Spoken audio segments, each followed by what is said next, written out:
How to recognize and escape pendulums. Most people don't even realize they are being controlled by pendulums. These energy structures are so deeply embedded into our everyday lives that they feel normal. But recognizing a pendulum is the first step to freeing yourself. So how do you know if you're caught in one? Here are a few signs. You feel constant tension, as if you're always fighting something unseen.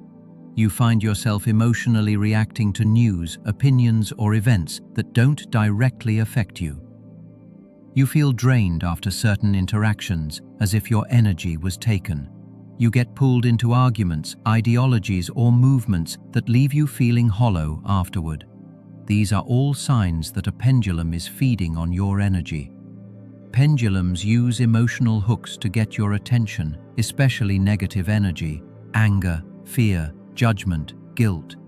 The stronger your emotional response, the more energy you release, and the pendulum absorbs it. It doesn't matter if your reaction is good or bad, as long as you react. This is why it's so important to stay neutral. But staying neutral doesn't mean becoming indifferent or passive. It means observing instead of reacting.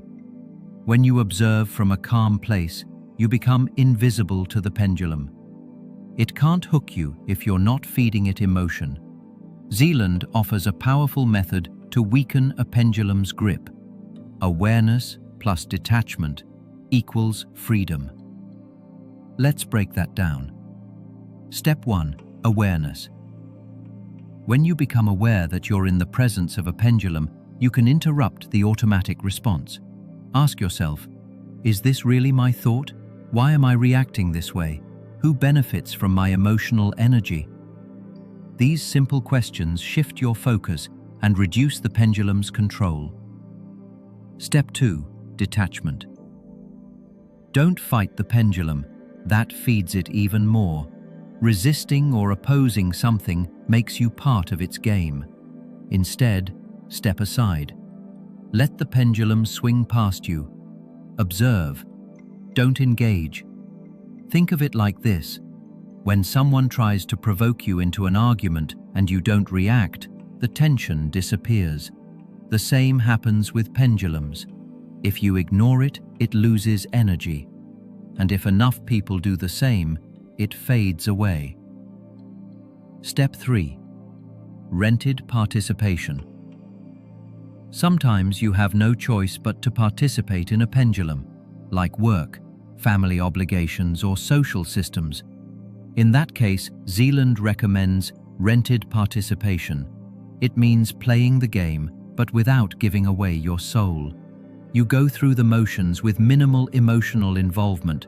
You do what's needed, but internally, you remain detached. You don't identify with the role. You protect your energy. You act, but you're not owned. Step 4. Shift focus to your own track.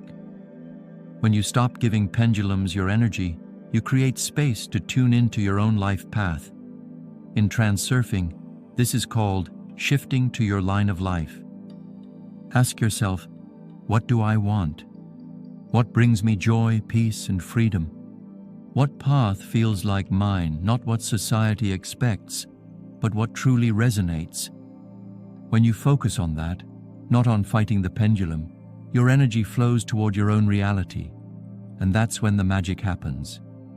The world around you begins to change. Final thoughts. Pendulums are not evil. They're simply structures that exist because of our collective energy. But if you're not conscious, they will use you.